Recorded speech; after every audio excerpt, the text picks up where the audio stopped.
Hello everyone, so in today's video I'll be showing you how to make a donation game pass in Roblox Studio. So first of all, you need to go here to create Roblox dashboard creation. After that, go to the store. So you can see we have the models. Search for donation board.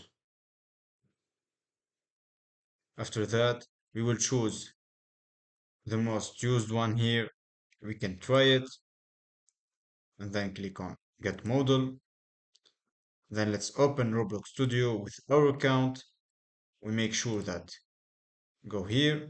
As you can see, we have donation board 3.0. Let's click on it, wait for it.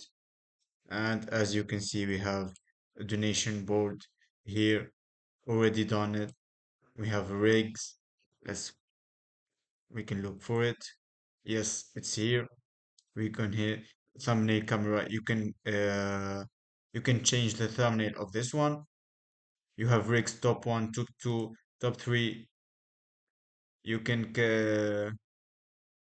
you can have all the settings here that you can change it, and then don't forget to read the readme for a configuration file, and you will have this board donation. So all you have to do is just to publish your game and you will have it here working without any configuration. So that's all. If you like this video, please don't forget to subscribe, hit the like button for more tutorials.